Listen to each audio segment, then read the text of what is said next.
tell the Browns like my mama used to tell me. Don't bring all that drama in my house. Nacho. It's that jungle fever, baby. Yeah, it's that jungle fever, baby. Yeah, it's that jungle fever, baby. Yeah, baby. Want them one in the clutch. We don't give a what. Punch it in through the gut. Nixon on the rush. It's that Bengal talk. Facts in the jungle with racks. It's that jungle fever. Make them all believe us. Now they think we crazy. Cause it's who they baby. Welcome to the Jungle Fever podcast. I hope everybody's having a wonderful night. I'm here with your other host, Rax, with the facts, and it's Vince. And as you can see, I'm not doing too well. I'm feeling very ashamed after that Jets loss. So let's get into today's show, Rax. Take it off. Man, that loss was it was embarrassing to me, man. You know, it's I don't want to say the typical Bengals, Vince, because I believe in this team. This is a different team, and I do have a different feeling. But I don't know if you had the same feeling Sunday morning. Like when I woke up, it was like, I'm like, I don't feel the same, babe. She's like, you feel all right? I'm like, no, I'm not sick. I just don't feel the same.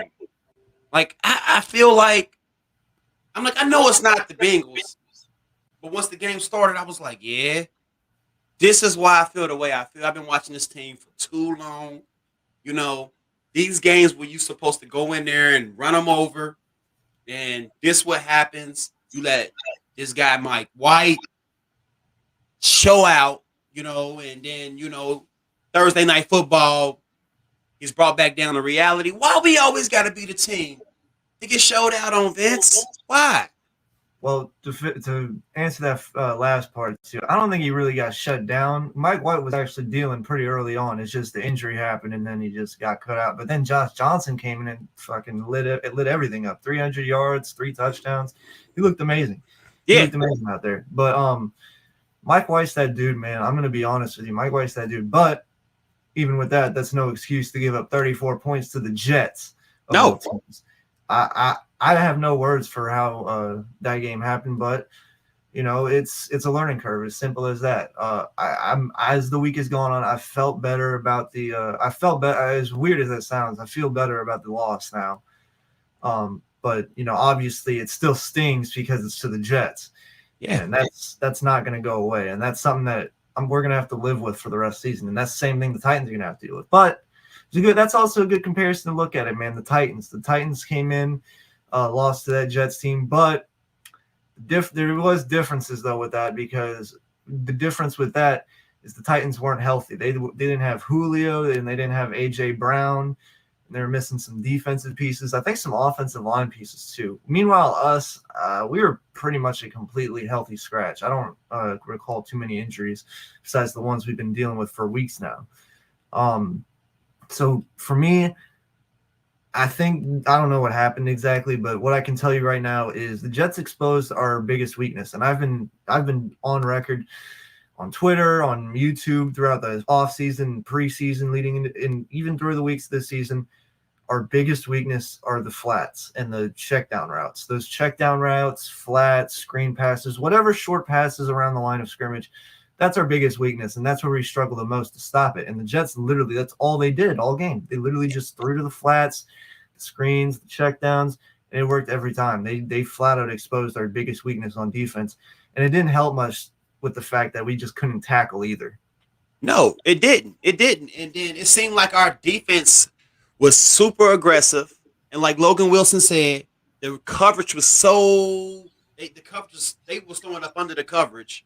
So Mike White was just having a field day off yak. You know what I'm saying? Really, like he was throwing it under coverage, and these guys was just taking up the yards. You know what I'm saying? Besides that play they threw when we did zero, I don't understand what they blitzed all these guys for it. Then they threw it before halftime and they scored. I'm like, this is us.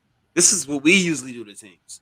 But hey, you know, it's a learning experience, like you said, and I think this team really needed it. You come off that great win from Baltimore.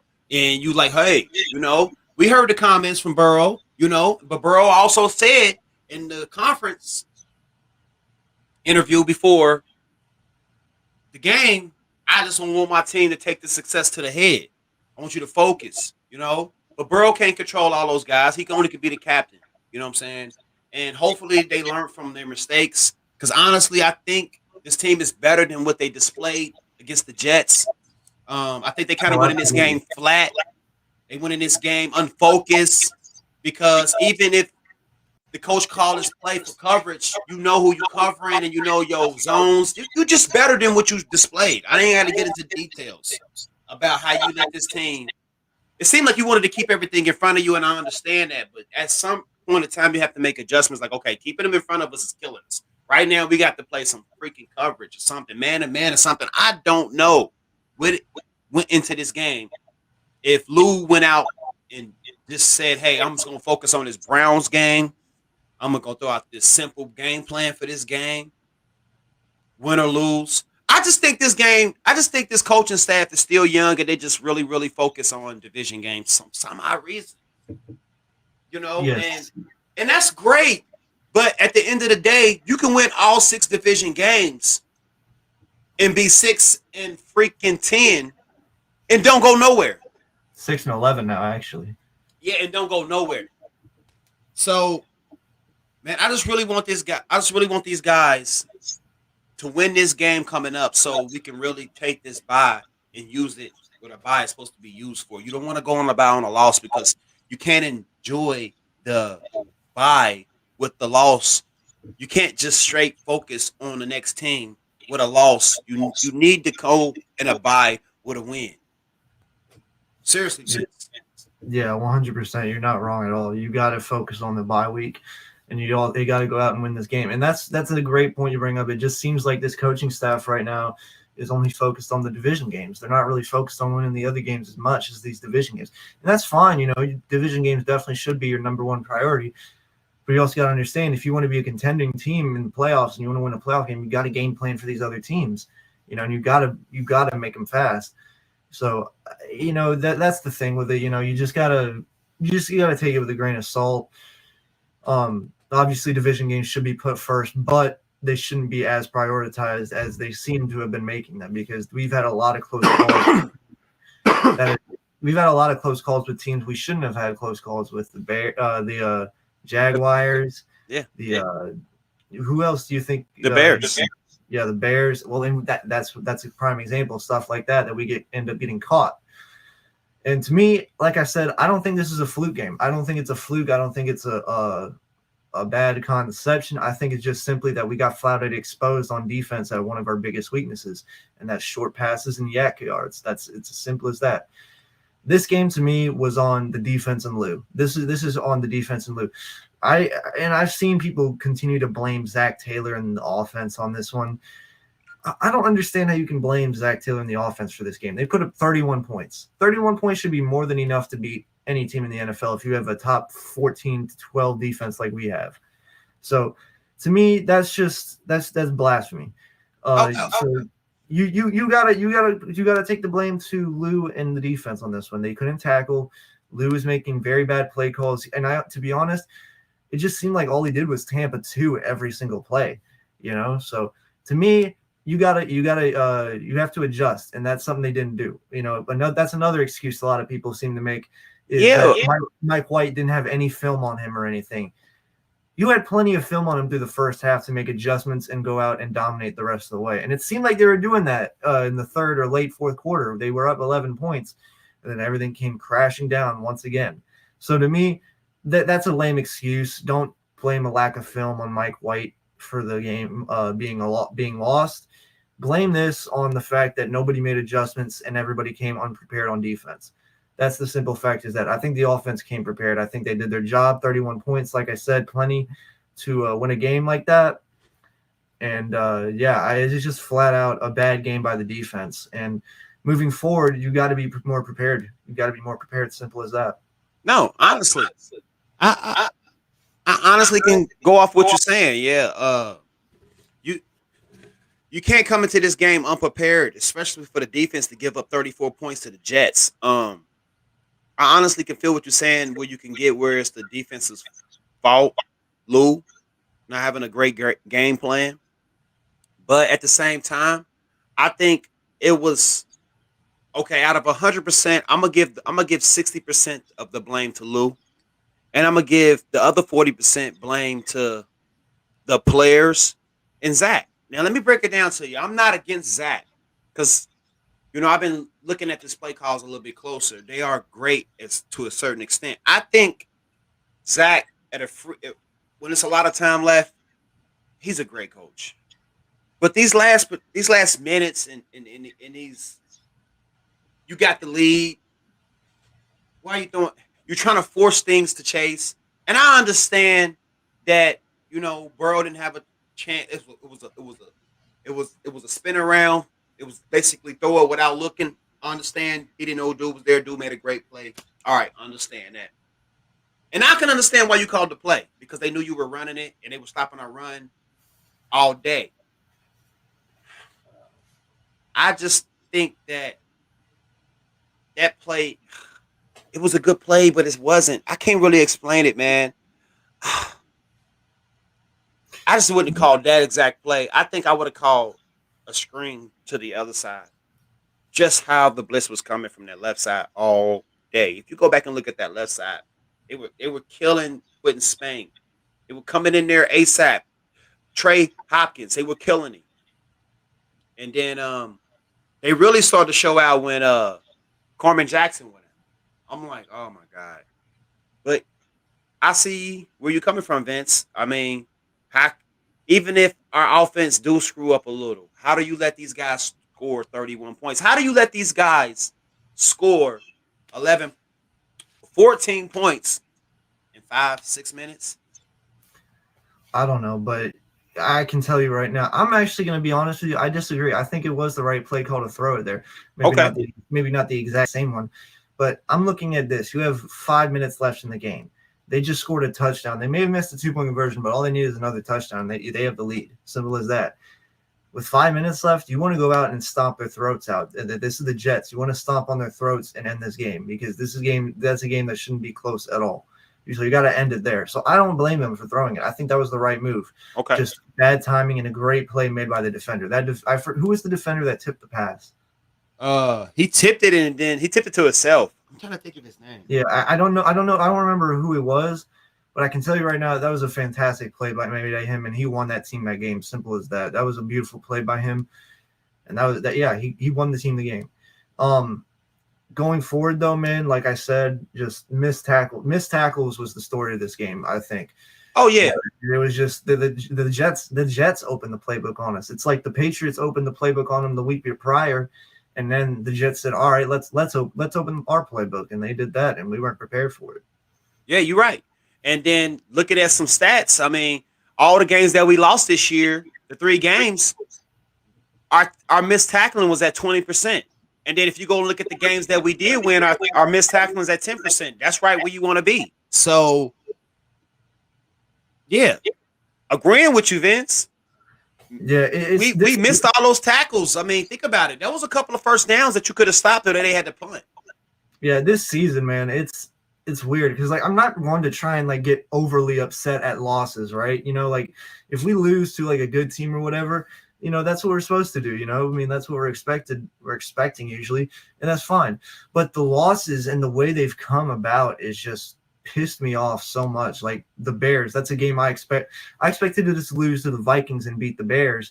It was the opposite, and then we were getting our asses kicked, and then we came within 3, and then it was it was trying to give me a false sense of hope.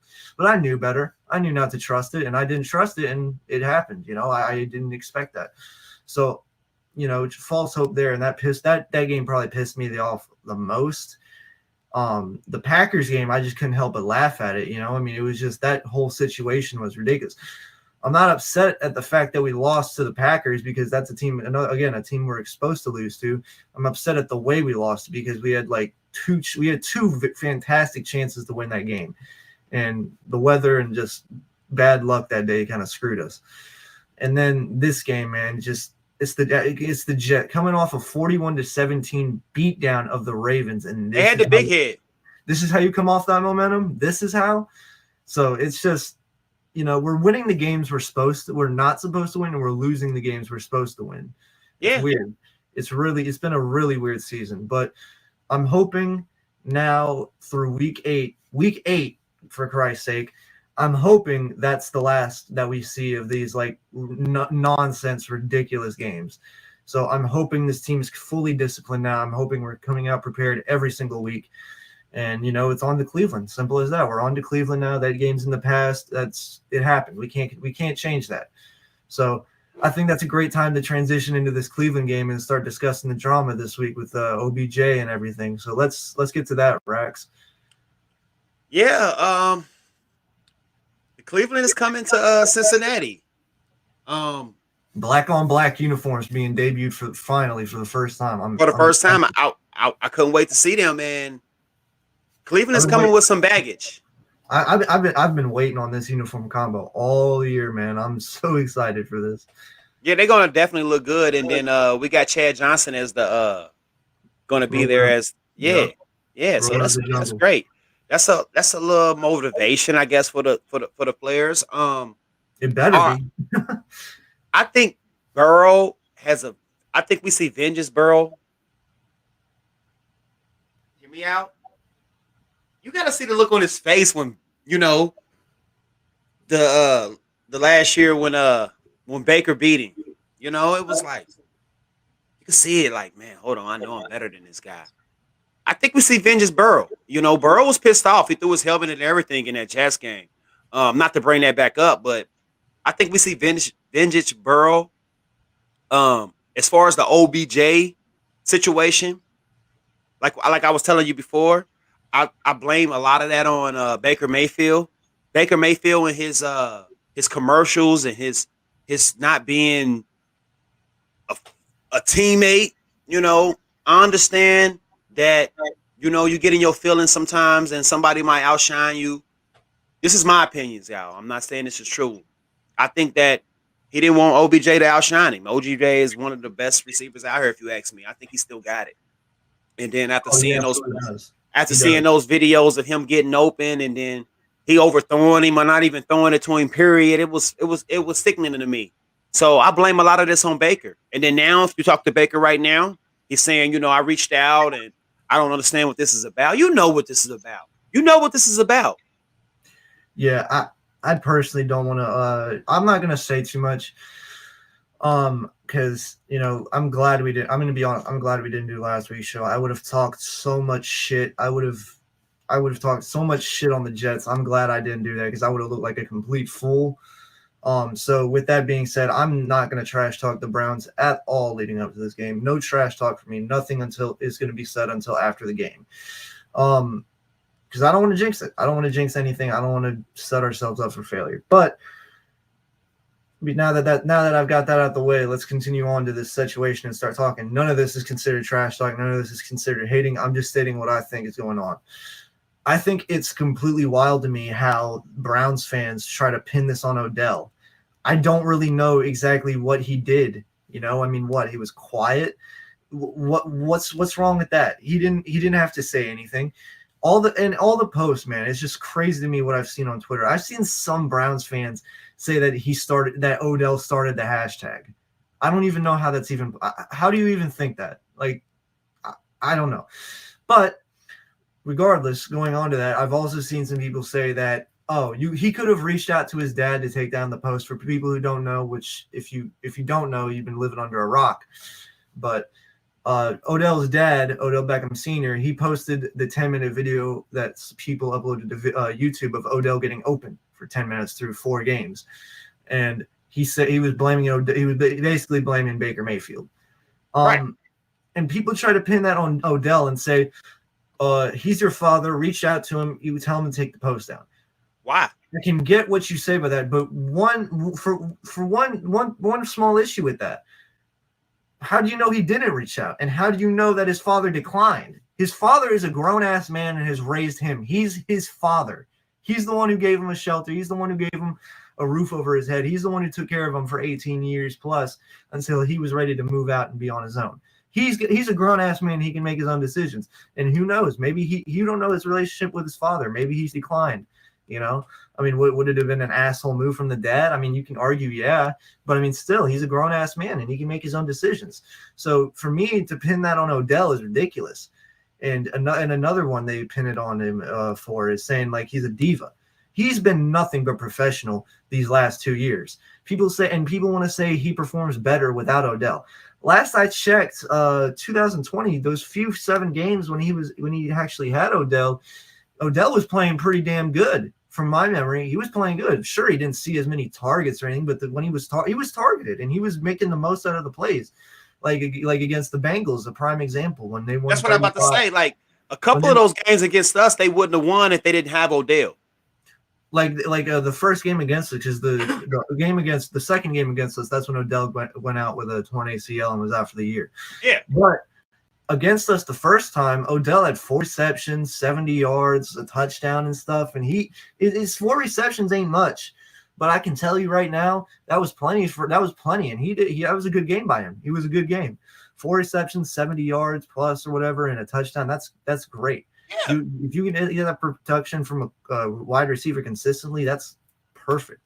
So to me, I don't really see the issue with Odell in this situation. He showed up to practice. He showed up to OTAs. He showed up to camp. He's shown up to everything, and he's played through the games. It's not like he's quitting on his team like Amari Cooper with the Raiders. Remember Amari Cooper? It just seemed like he just wasn't trying at all in his routes because it just seemed like the organization gave up on him, like Browns did with Odell.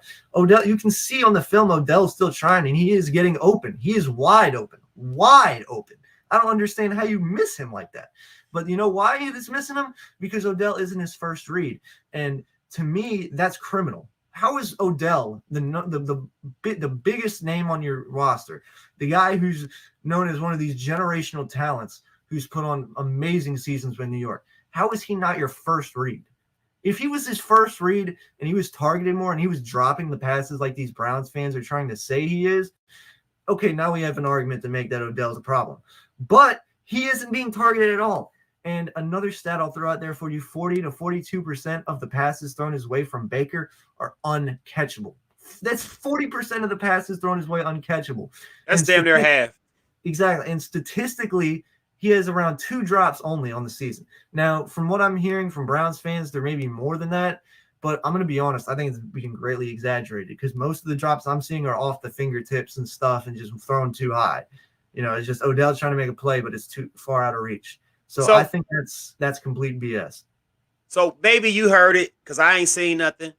Did he ever respond to the videos? Did Baker ever respond to not throwing him the ball?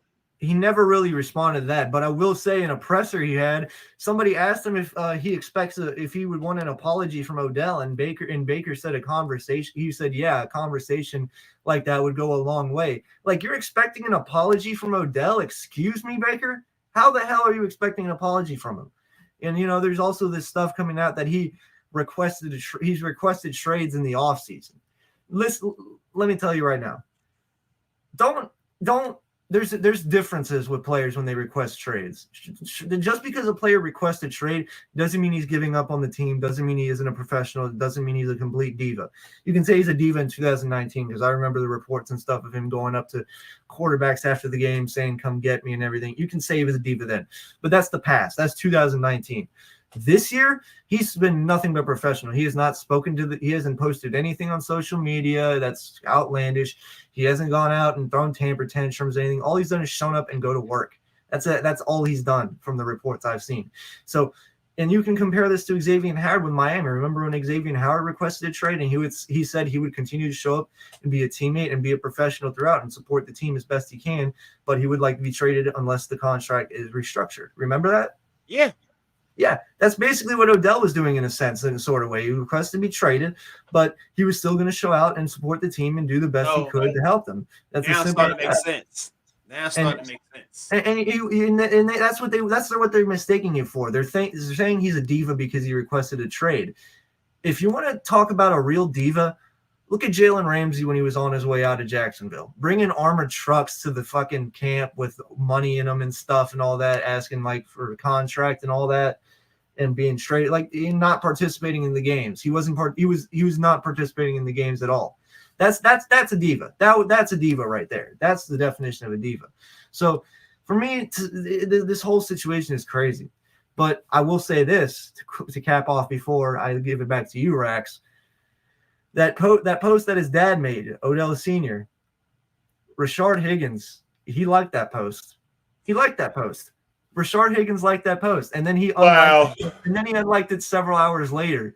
And then on Twitter, someone mentioned it to him or whatever. And then he said the media is trying to twist the story on him. How are we trying to twist the story on you when you were literally caught in 4K? I don't understand how that's possible. It's ridiculous to me. And there's some people on there saying when you unlike, like, I won't say names on Twitter, but one individual said when you unlike a post, you no longer have liked it. That basically means you didn't like it anymore. You still like the post. It doesn't matter. You still got caught liking the post. Come on. I was at work laughing at that when you had asked that. I was at work rolling. I'm like, bro. I'm like, okay, so my opinion on that. If you originally like a post, you liked it. I'm sorry. Now, if you unlike it, it's because you're trying to protect somebody's feelings. It's not that you like, oh, well, I see his point of view. Let me unlike that, because don't forget, he is your teammate. You can still be just liking it to like it. Like, you could just still be just supporting. Doesn't mean you're taking nobody's side. So to unlike it, to me, it's got to be an agenda to it. Yeah, and I'm going to be honest with you there. I don't know if you want to say he was he wasn't taking sides or anything, because that whole post was basically just about not saying he wasn't. I'm saying it doesn't necessarily mean like anybody, like if they unlike it, doesn't mean they're taking sides. If they like if they like it, doesn't mean they're taking sides. I know, but the whole post is basically about bashing Baker Mayfield, so it's kind of hard to say he wasn't taking a side in a sense. But I get what you're saying.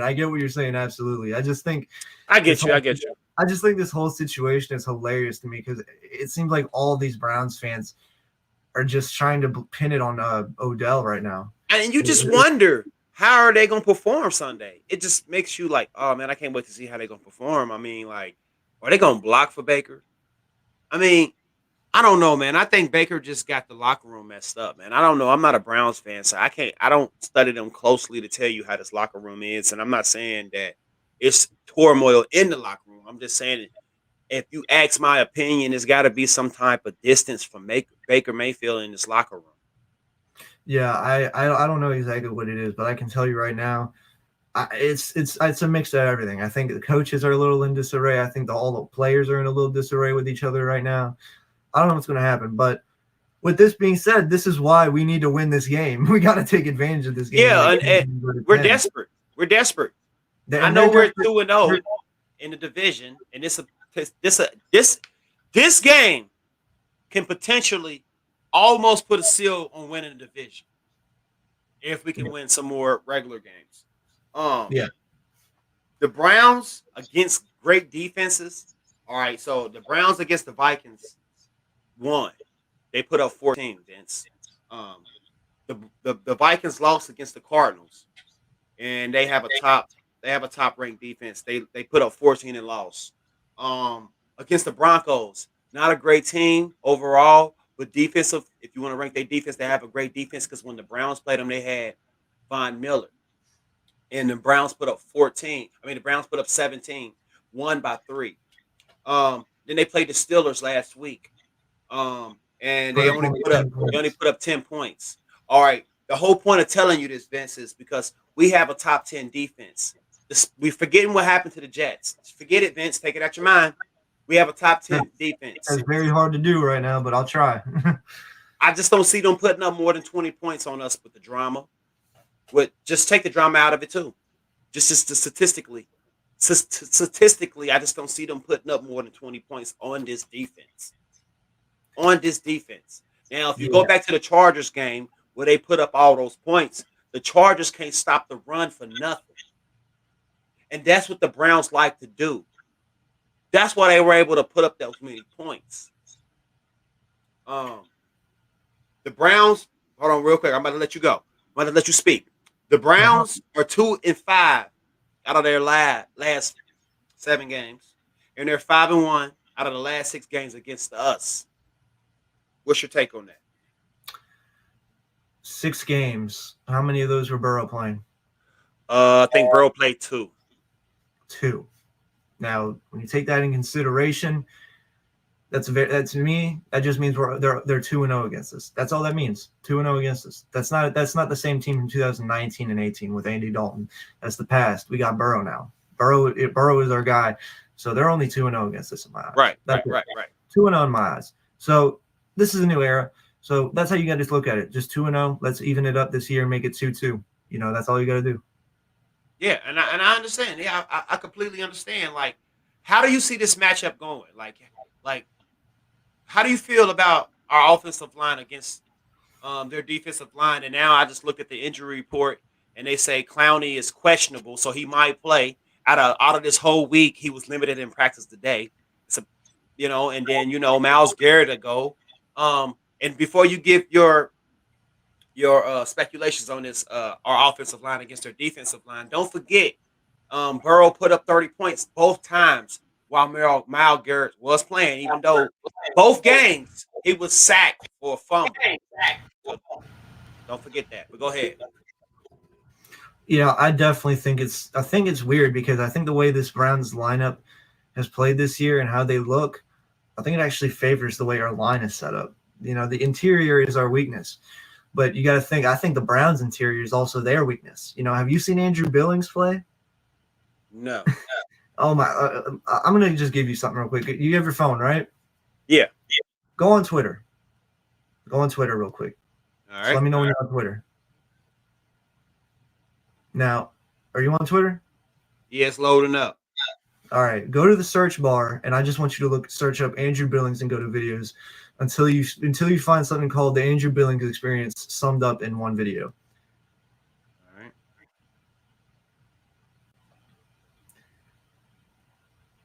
And while this is loading up, guys, make sure y'all subscribe, like, and share. And once the video is done live, I'll make sure me and Vince Twitter, YouTube accounts is in the description right now. It's kind of hard with this StreamYard to do all of that. So I do it after the video drops. So it's still going to be there. Yes, and make sure when this live video ends, make sure you comment down below what other topics you want me and Rex to discuss going forward with other games. And also, what do you want us to do for the bye week? How do you want us to go over this? Yeah, most definitely. And make sure y'all subscribe to Vince's YouTube channel, man. This is great, man. His reactions is great. His videos is great, man. Make sure y'all keep up with that, man. And make sure y'all go and follow us on Twitter. We also drop some knowledge there and some great opinions and some stuff y'all should keep and look out for. All right. So has Twitter loaded up for you and you got it? I typed in Andrew Billings. Hold on. I have to close out. I had too much going on, but go ahead. It's a hilarious video. I just gotta. So is he's terrible? Yeah, I'll tell you the video summed up. Basically, it was against the Steelers. He tried to do this like ring around. You know how like some defensive tackles they try to switch it around. They like try to go in each other way. He tried to go around and he tried to get in, and he got bounced off real quick. And he's like a big guy, so he was really slow. And he tried to like find an angle and he got stuck. He was kind of in an awkward stance. And then that's when Ben started to throw the ball, and he just tried to jump up and swat it, and he just ended up getting shoved to the floor and got put on his ass. Wow. It was hilarious to watch. That was the funniest shit I've ever seen. But like I said, to make my point, I think the interior is their weakness on this. Their edge is the strong points. But what is our strong points? The tackles. That's but Vince. They might move Myles Garrett to the tackle. They do all of that. I mean, they might make him. I'm sorry, the tackle. They might move him to the guard. They might put him on 79 just because he's a rookie. I mean, it's possible, but he's a right end. He's most likely going to line up on the right side if Clowney plays. Now, something that common misconception, real quick to clear this up. Offensive line, when you're looking at it, you're facing the way the offensive line is facing. So the right tackle is here, the left tackle is over there, and all that. It's in the spots you expect. Hold on, Vince. Hold on, real quick. 2 seconds. I got to do something that's important. All right. Well, While Rax has to do something real quick and he's busy, make sure you go follow our YouTube and social media in the description. Rax has his Twitter in the description and other videos and stuff. Make sure you check out other videos on the Jungle Fever podcast. And also make sure you follow my social media, Q Smart Reviewer. That's QSMARTREVIEWER. A very bad I will be honest, but I was 13 years old when I made that. That was a long time ago. So if you want to find another way, Frank Pollock Enthusiast is my Twitter name. So make sure you follow me on that. I'm tweeting all the time about the Bengals and everything. And I tweet a little bit of Thunder because I'm a basketball fan too. But mainly Bengals on my page. So make sure you follow my Twitter. Link to my YouTube is in the description there too. And make sure you follow Rax as well and all that. My bad, guys. I had to let the dog in. All right. Go ahead, Vince. My bad. But like I said, though, what I was saying, though, the defensive line, though, they're facing our way. So the right side, what we think is maybe like over here, the right side is on this side. So the right side is going to line up against our left side. It's as simple as that. But I'm going to say this right now. If they do line Myles Garrett up against Jackson Carman, I have faith in Riley Reef to help him. And I think Jackson Carman's been getting better at knowing assignments and working his way through. It would be an insanely tough task for him to handle. But with that being said, I hope we play Chris Evans as the running back too. I hope he gets a lot of blocking snaps because he's questionable. I heard I heard from what the reports I'm saying, I'm hearing him and Auden Tate are on track to be active and good to go Sunday. Okay, because you can use those dump passes off to him. He's pretty elusive. For sure. But yeah, it's going to be an intriguing matchup, and this will probably be the deciding factor overall. But one thing I really want to see that I think would be interesting is how is CJ Uzomah going to fare against this defense? You know, there's reports that JOK isn't even going to play. So, I mean, that could be something that you expose over the middle there with CJ Uzomah and Tyler Boyd. They could be due for big games. Yeah, definitely. And if this defense sits on these routes, man, throw it over the top. Just test it. I don't care. Because when he just tested it last week, what happened? T. Higgins came up big. You know, it could be a pass interference. Sometimes, Burrow, just throw it up there. I'm sorry. Stop holding the ball so long. Okay, that's one of my key. We're going to get to the keys to success here in a second. So I ain't going to get into that because that's one of mine. But my take on Myles Garrett is that I believe that you get some echo from me? Just a tiny bit. It's nothing major. You're good now. Okay. I'll feel better if they keep him at the tackles. But if he lines up in the middle, I'm so worried, man. Trey Hopkins is not 100%. I'm not gonna be too worried if they line up against Quentin Spain. It's just Hopkins and Carman really that are the worried parts. Yeah. Hopkins and Carman. I just hope they hold up. I hope they come with this great plan that they've been working on for the last 2 weeks to give me some kind of reply or an example why we were so bad in the Jets game. You know, maybe they were. Maybe they said, hey, we can afford to lose this game. And then maybe Zach is teaching them a lesson. You don't know, man. You don't know these inside things, man. And Zach, and they don't tell the press everything. Man, maybe he was testing them. I can go out on a limb here. I could be the biggest Bengal fan ever and say, hey, man, Zach was just testing them, letting them know, like, hey, y'all got this big game. Y'all need to chill out. All right, y'all don't want to chill out? Here y'all go. Who knows? Yeah, but, I don't know. That's a little wild one, but anyway, continue. Right. But I'm saying that's why I say it like that would only be coming from like I'm one of the biggest Bengals fans, but like I'm not that ignorant to feel like that. I'm saying I can go out on a limb and say that, but who knows what happened? I just know this is not our true identity. But I like the game plan they came up against the Ravens. You know, they was doing a lot of chips. They had Uzomah. They had 2 people back there blocking for Burrow. I really like the game plan they came up with. So if they can do something similar to that, I'll be extremely happy. I really hope we get our run game going. I don't want to be one-dimensional going against a guy like Myles Garrett. Honestly, I want him to be confused and tired and wore out. Yeah, I absolutely agree. We definitely got a game plan for that, and the offensive line's going to have their hands full today.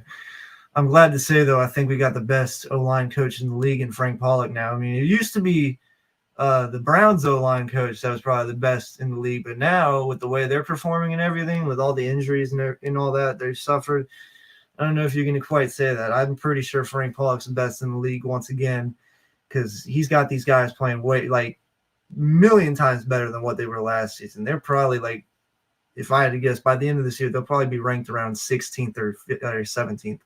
And that's massive improvement. That's middle of the pack, and that's plenty for Joe Burrow, I think, with these kinds of weapons he has. So for me, definitely you got to test over the top. I think it's going to be interesting. I'm really intrigued to see this matchup between Denzel Ward and Jamar Chase. I'm But praying. Denzel Ward is questionable again.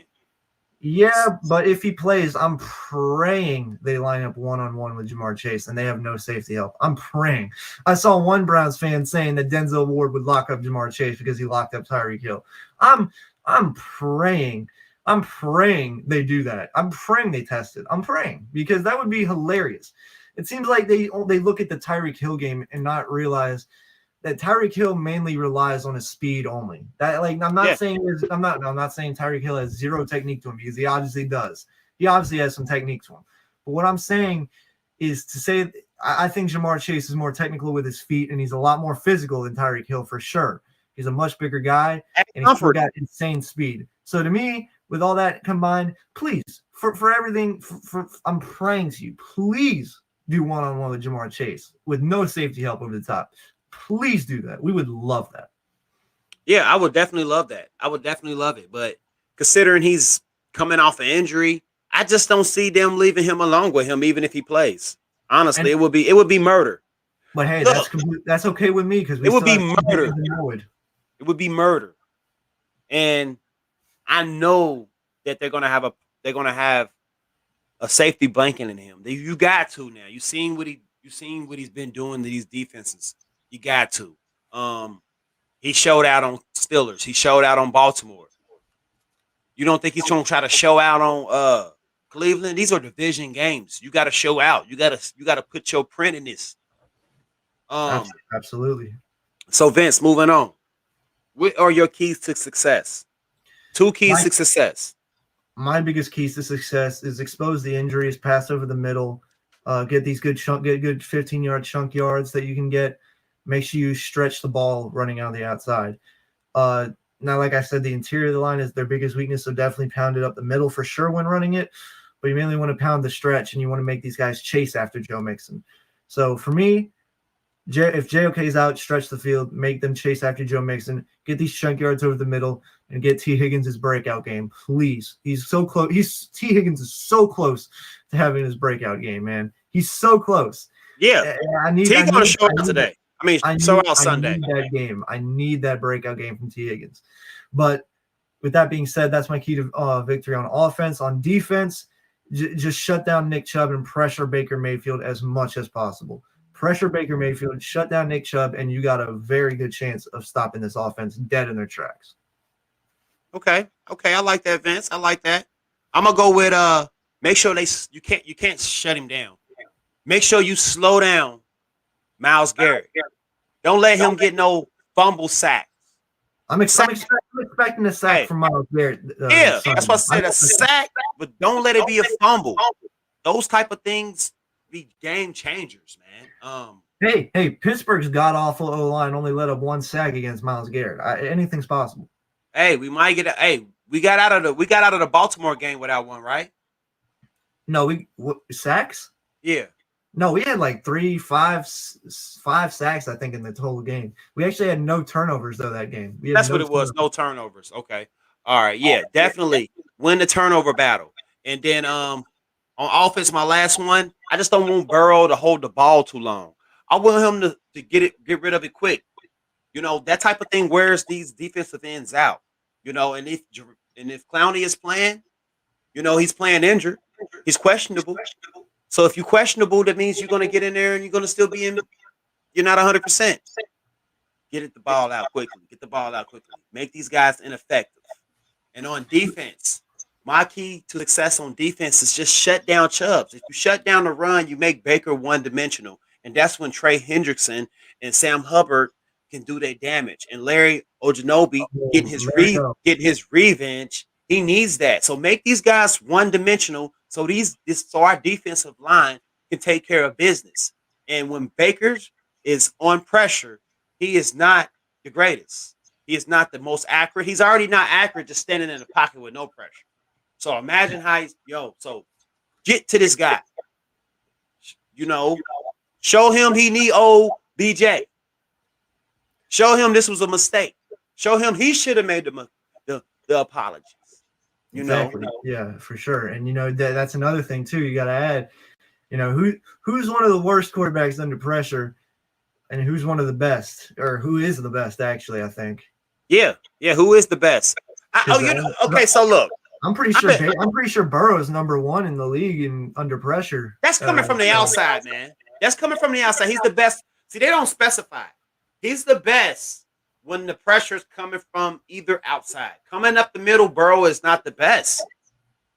Coming up the middle, if you come up the middle, Burrow will fold. But like I said, that's why their interior line is their weakness on this defensive line. So that's what I'm happy for. And that's a good matchup. And that is a great matchup. And these games always been close. Always been close over the last few years, they've been won because Baker Mayfield was better than Andy Dalton. And Burrow, his rookie year, we didn't have this defense that we got now. This game will be close. Before I give you my predictions, let me give you my X Factor player, and I'm gonna let Vincent give you his X Factor player. I'm gonna go with T. Higgins. Y'all knew it. We said it before. I think they cover. They double Chase. Just because Denzel Ward is questionable and he's not 100%, I think they double Chase. So that leaves the middle open for T. Higgins and Tyler Boyd. But T. Higgins went off last week, quietly. People ain't talking about that. But he did go off. I wouldn't necessarily call it going off. I think 4 receptions, 97 yards. 97 yards is great. It's a good game, but it's not anything like, it wasn't, it wasn't the breakout game. Like everybody, like I've seen people call it a breakout game. I don't consider that a breakout game. Right. I get what you're saying though. Like it could have been better. It could have been better. And we left points on the board last week, like Burrow was saying. So who's your X factor? I think the X factor, I think on offense, I'm going to have to agree with you. I think T. Higgins is the X factor on offense here. I got to agree with you there. As far as defense though, who I have to pick. I'm pretty sure you're going to pick him too. But I think we're all thinking it. Larry O, revenge game. This is the revenge game, man. This is prime revenge game. Larry O's been killing it this season. He's been fantastic for us. And I got to be honest, I think Larry O is going to get I think he's going to get 2 sacks. I think he's going to get 2 sacks. Cool. So that means Larry gets 2, Henderson gets 2, and Hubbard gets 1, and BJ gets 1. Let's tone it down. I'm just playing, man. I'm gonna say 1 for Hendrickson, 1 for Hubbard, maybe, but that's about it. Hey, I'll take that. Belong to Larry O. I take that. But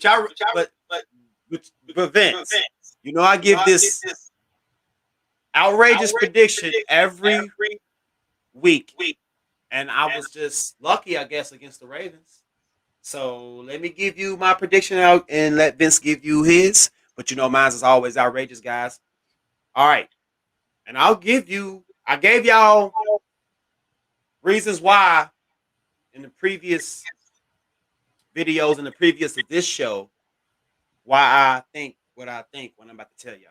The Bengals will beat the Browns in Paul Brown Stadium 34-24.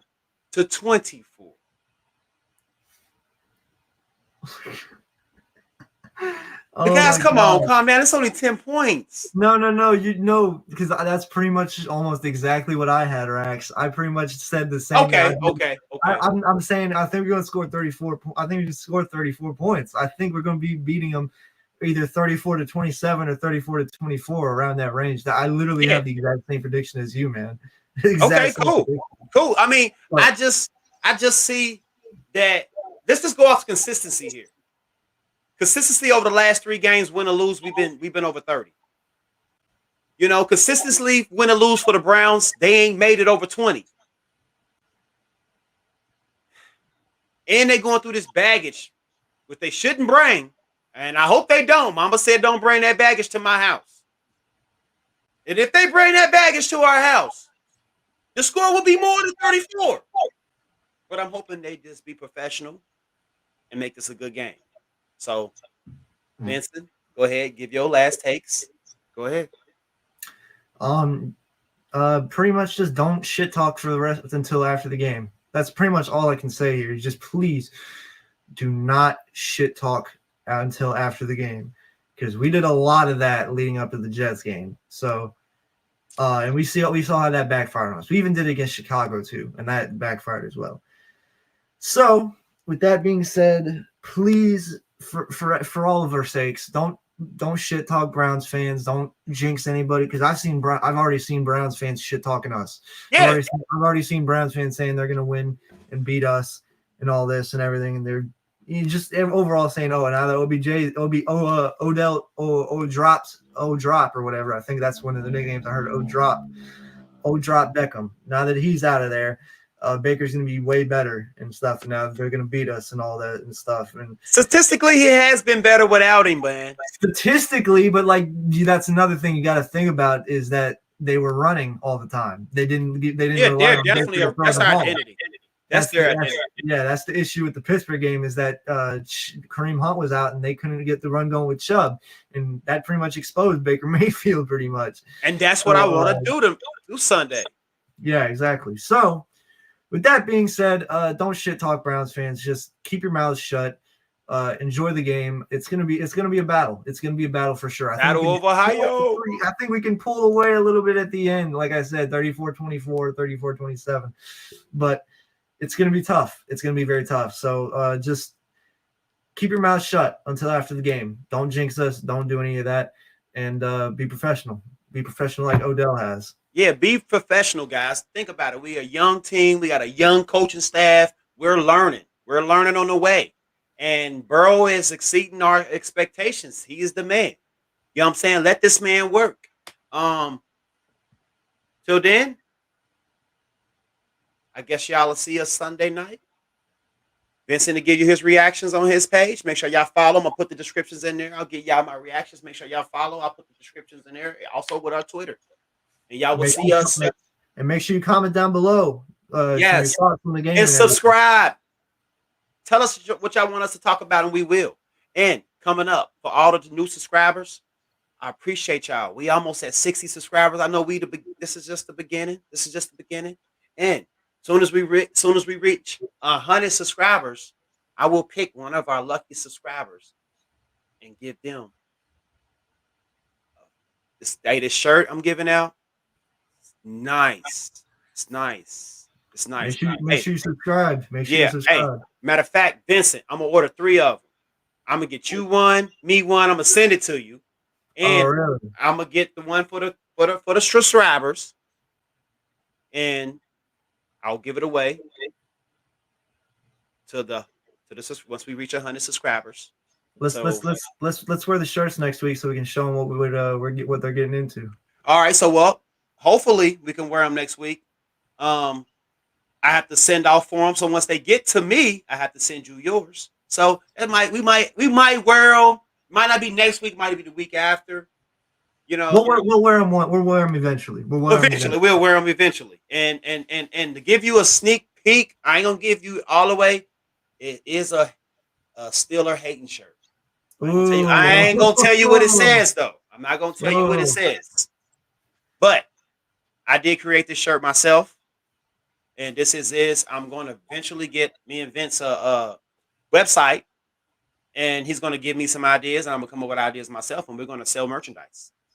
Absolutely, it's gonna be awesome. We're gonna do it, and eventually, what we're doing with the money, because people want to know. This is what we're gonna do with the money that we receive from. We're gonna donate, and we're also using it to get Vincent a ticket and a plane ticket here to see a Bengals home game, and whether it's next year. Whether it's if we can gain it this year, that's cool. If we can gain it next year, we'll see Vincent at a home game and we'll do a vlog. I'll go to Vincent's hotel in the morning, wake him up, and me and him will do a vlog together. But that's coming, guys. That's what the money's for. We're gonna donate, and we're gonna get Vincent here in Cincinnati. For me and him can go to a Bengals home game. So guys, so be on the lookout for these new shirts, and we will eventually put them on the website. One of you lucky guys will win one. Like I said, keep an eye out for that, and make sure y'all tell your friends about the show so you can get more subscribers. Once we get to 100, I can give out this shirt. But and look out for the website. Vincent, you got anything to say before we get out of here? So make sure you guys all stay safe, love your loved ones and everything. Enjoy the game Sunday. Don't jinx us. And who dey? Who dey, baby? Get this beat down, Browns. Nacho. It's that jungle fever, baby. Yeah, it's that jungle fever, baby. Yeah, it's that jungle fever, baby. Yeah. Yeah, baby. Yeah. Fourth and 1 in the clutch. We don't give a what. Punch it in through the gut. Nixon on the rush. It's that bingo talk.